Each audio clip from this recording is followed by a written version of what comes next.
157 years, our laws have said that if there is an adulterous relationship, the man is guilty, but the woman, despite having consensual sex, is a victim.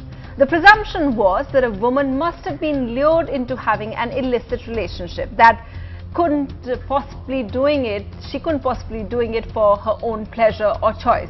That's why when the Supreme Court bench, led by Chief Justice of India, struck down this part of our law, calling Section 497 that it was a violation of the fundamental right to life and liberty, and saying that sexual autonomy must be respected, it was not just relief for men, but also a bit of a feminist moment. They struck down the section, and let me just read out what this section is so that you know exactly what is done away with today.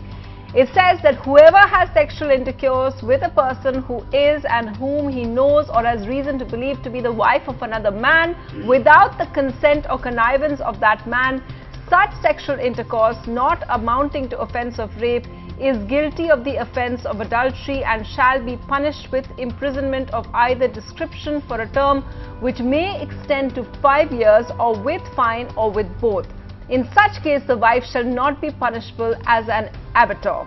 So that's what that says. For years, this law had done reverse discrimination in treating women as helpless bystanders. So much so that even if a married man was having sex with an unmarried woman or a widow, it wasn't against the law because it was felt that he wasn't cuckolding another man. And the court law obviously didn't care for the feelings of that man's wife. Only when the man was having an adulterous relationship with another man's wife did the punishment kick in.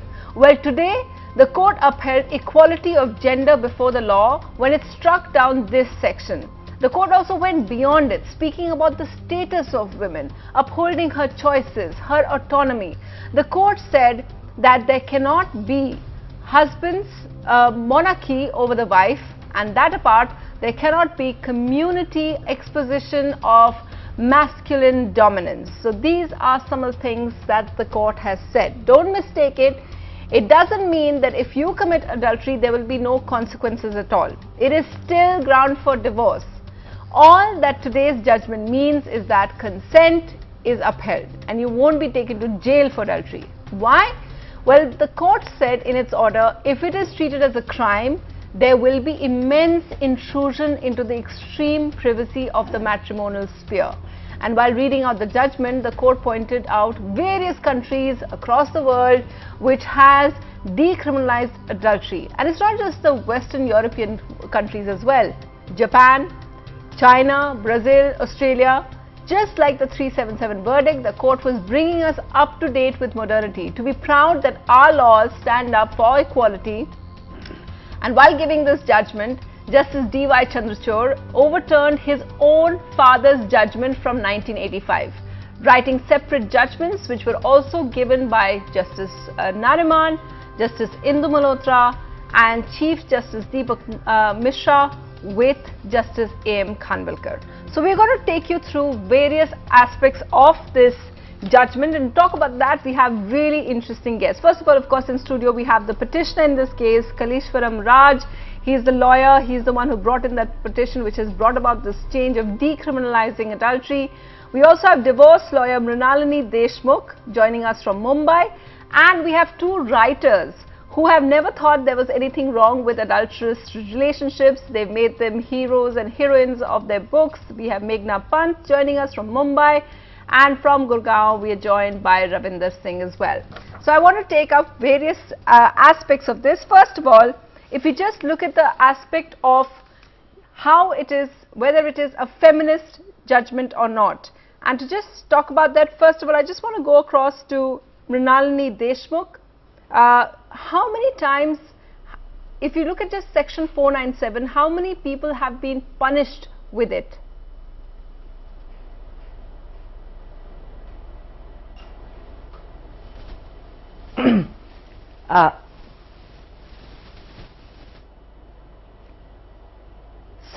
As far as the 497 was concerned, obviously it was a very archaic law, and it also encompassed the punishment that was meted out for the adulterer which was there.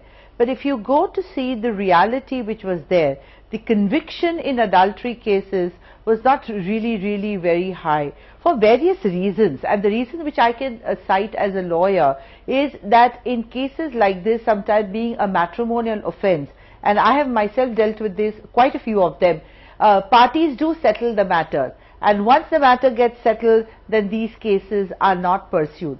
So I would say, in my limited experience, it's not a very high number of conviction that really happened, even in cases where there was adultery as defined by the then law of 1860 IPC, which is no longer, thankfully today, the law of the land. So I think this is what I believe could be one of the reasons that in a matrimonial matter, settlement comes up, and then whatever are the number of cases that have been filed either under 498A, 497 adultery as we're talking about, or other related sections, then they all get either quashed or they are settled or they are withdrawn and not pursued. So if there wasn't so many convictions, Mr. Raj, then why is it, what was your motivation for moving this? Why did we need this? In fact, it is much beyond marriage and morals. By way of the judgment, in fact, the Supreme Court has globalized our jurisprudence, our constitutionalism, and even our humanism. You will find that as regarding conviction and all, take the example, there is no matured family lawyering happening in a country like India. Very often it so happens that there is a claim for maintenance, there is some petty matrimonial disputes, and adding rigor to the kind of litigations going on, often people are instigated either by the friends or by the family that file a case. To file a case right. for adultery. Yeah. And it so happens that the moment you start prosecution for adultery, it's not a matter of conviction, ultimate conviction at all. When you start a prosecution for adultery, that precisely means very often end of matrimonial bond. It is other way around. Sandra has been arguing throughout that this is a provision which will safeguard matrimonial bond. Yeah. The effect, empirical data show otherwise. Yeah, that's the opposite. Yeah, because that's what's interesting. If you read the judgment, it's a 250 odd page judgment. The judges say that this is between a man and wife and their consent and what they choose to do. There's no space for the courts to get in there with penal provisions. Now, I just want to go across to Meghna Pant. Do you think of this, you know, that's about the penal provisions and punishment law, but for you, and you've just written your book, Feminist Rani, which has just come out, how do you see this? Is this, because, you know, I went through the quotes that the court has given, and there's so many instances of it. We have so many instances of great poster moments, which are comments where they say that, you know, the man is not the master, husband is no longer master, woman not husband's property, can't treat wife as a chattel. So Ravinder Singh, when you hear all of this, you know, what do you make of the Supreme Court? I think it's a classic case of privacy, consent and sexual autonomy versus the collective prejudice, just the way it happened in section 377. And I'm glad that the courts have struck it down. It was archaic, it should have gone long back, but it's better to get away of it today, if not in the past. While there's so much said about that how this was not a gender neutral case and how it was against women, I think it was more against men than women, because ultimately the consequences were borne by the men. When you talk about the punishment, you cannot take a woman behind, you can't put a woman behind the bars. As per this law, there were the men who were facing the consequences. So nevertheless, on various grounds of patriarchy and as well as this case being against men, to struck it down is now a gender neutral way. We could have made it gender neutral by still retaining it, but making it gender neutral by allowing it to prosecute women as well. But I think it's better to get rid of this and then call it a gender neutral, because there are enough reasons why state should not get into the bedrooms of people wherever there is consent involved. Had it been a different case wherein one person is not in a consensual relationship, only then the courts have their full right to get into the bedroom and take somebody to face the law. Okay, and what's interesting actually, if we look at it, we are seeing some kind of divided reactions that have come in. If we can just pull up on our screen the two kind of reactions that we saw from two women's body heads. So you have the National Commission of Women and then you have the Delhi Commission of Women. The National Commission of Women is headed by Rekha Sharma, and she of course said that I welcome the judgment, it was an outdated law, should have gone long ago. And then you have Swati Maliwal, who is the Delhi Commission of Women. She says, I totally disagree with Supreme Court verdict on adultery. Married couples will now have license for adulterous relationships. Where is the sanctity of marriage? What's interesting, of course, that it seems that on this issue, the courts perhaps expected many people to question this, which is why you have Justice Nariman saying it was never about, Section 497 was never about protecting the sanctity of marriage. In fact, it actually utterly destroyed by man having, in fact, it goes on to say that if you were to have a relationship with a woman or a widow, then you wouldn't be held guilty. Even if a married man had a relationship with a widow or with an unmarried woman, it didn't matter, because he wasn't offending another man. And even if the husband's consent to such intercourse was there, then there was no problem. So what was being protected, as the judges say, was proprietary rights of men, which is why they've stuck down. So this entire bogey that it affects or impacts the sanctity of marriage seems to be one like that. Meghna Pant, what do you make of this? Is this, do you think, one of the most feminist judgments that we are seeing? Absolutely. I can hear the hypocrisy dropping from millions of miles away. Finally, in India, I'm so proud of the Supreme Court. They passed out judgment after judgment over the last month and a half. That's making us feminists proud. That's making the gay community proud. That's making women proud. The fact is that this section was abhorrent for many reasons, both to men and to women. You know, you cannot keep putting women on a pedestal. First of all, they're not tradable commodities that can be refunded, exchanged with the permission of men. We have greater agency than that. We are living in the 21st century. So wake up, India. Let's stop denying the fact that women have desires, that they're exercising their sexual choices even without the confines of marriage or within it. Secondly, we have to stop putting pedestals on women on pedestals, because that's also patriarchy, right? You're putting cultural tropes on women that they will be Devi or, you know, Sati Savitri or Sita or Durga. No, we women are not that. We are also not your Chikni Chameli or your, you know, we're not all that. Just treat women with equality, treat them with respect, give them the dignity that they deserve. And I think this verdict is saying all of that, and it's screaming it pretty loudly for everybody to hear. Mrinalini Deshmukh, for a long time, there was always an effort by divorce lawyers or by courts to make sure to have the husband and wife come back together, even if they are seeking divorce. Both of them mutually agree to have divorce. Does this judgment show that things are changing now? That courts are, you know, coming around to the idea that two adults who got married might fall out of love and want to be with other people?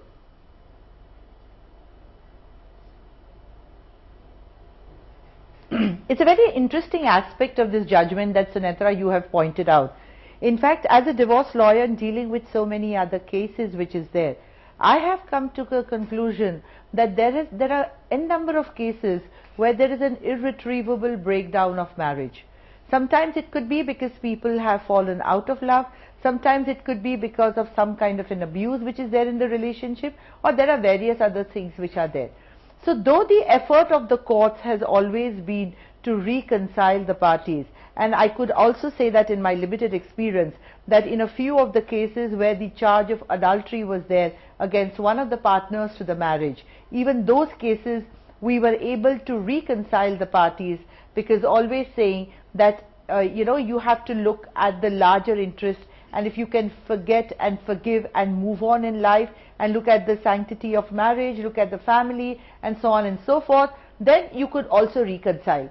What happened was that having such kind of a draconian and an archaic law, and which is, of course, as all of us know, 157 years old, a very Victorian concept, I think this absolutely treated women with some kind of the man having a superiority over the woman. He could treat her as a property, he could deal with it, and you are my property, how dare you go and have sex outside marriage without my consent, and so on and so forth.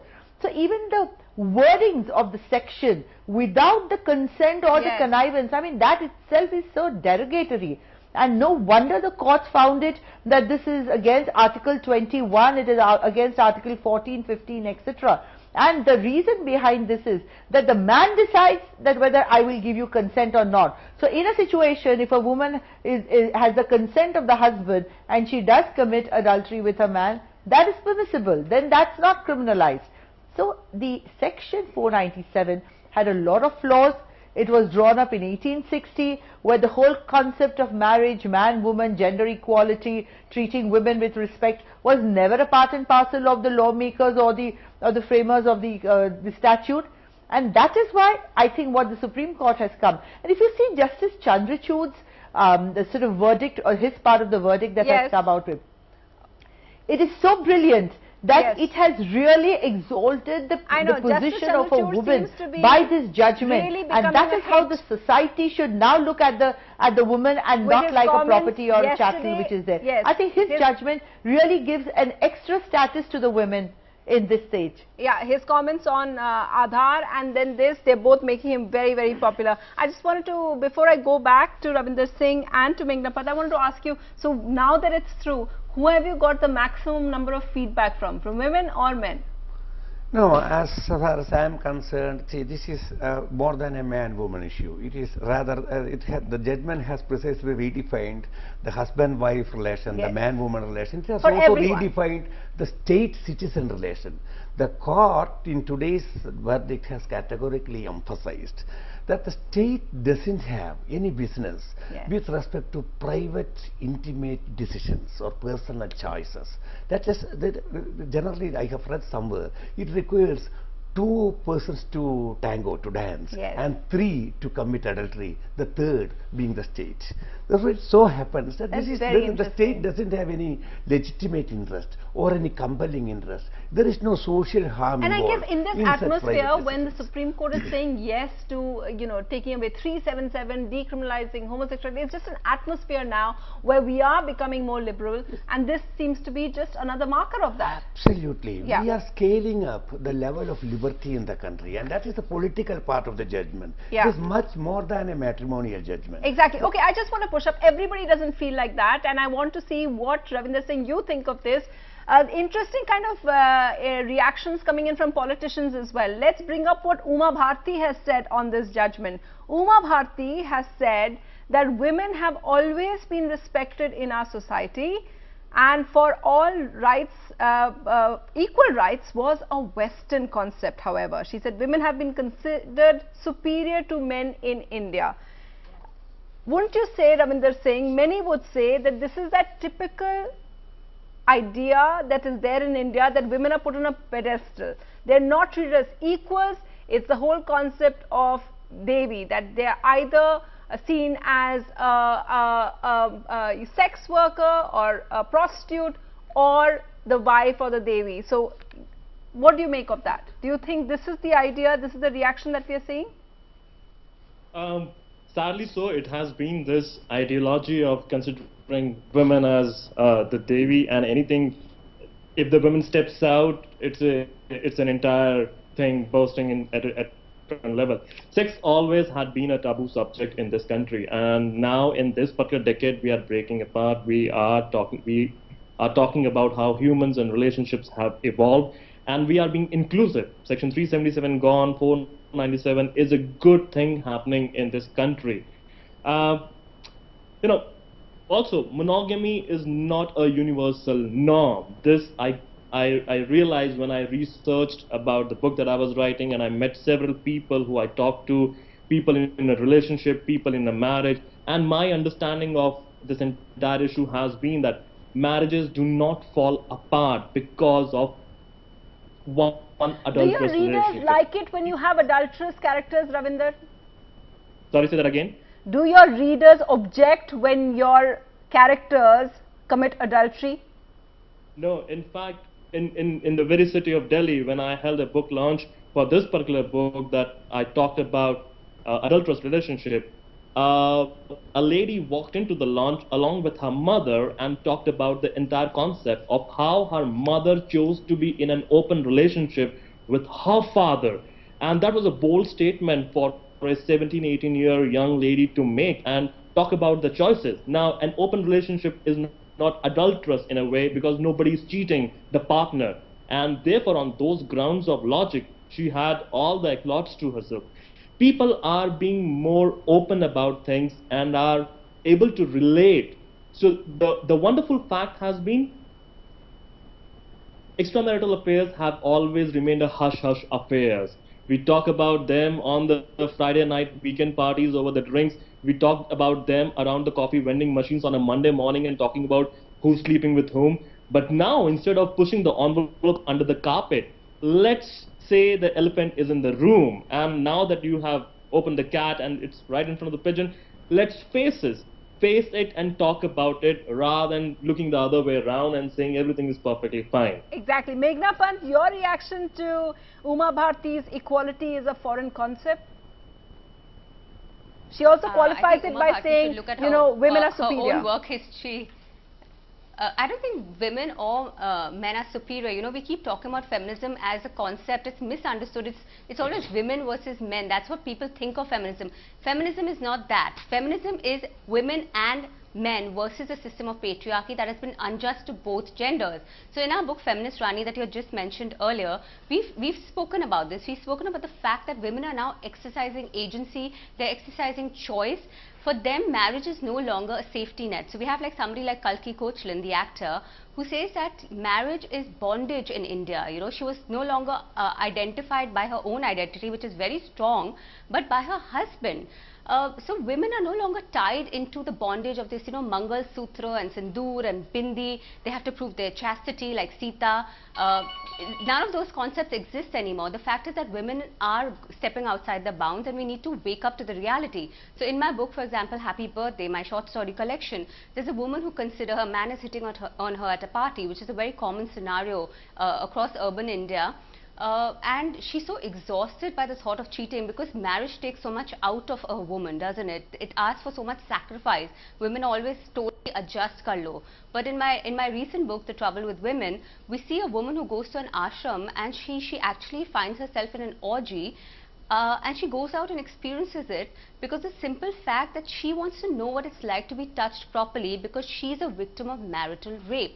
Now, my point of contention with all of this is that if you want to criminalize anything within the confines of marriage, please criminalize domestic violence, please criminalize marital rape and dowry harassment, because these are the things that women need to be protected about, not adultery. That's a perfect cue for me to ask, in just the last few seconds that are left, do you think the marital rape, criminalizing of it is next? It's paved the way for it? Definitely. Marital rape is a rape in all respects, and it is high time that it's criminalized, and some proceedings are pending before the Delhi High Court. That's right. I feel that this judgment, of course, with any expenses, in so many respects, how do you define man-woman relation?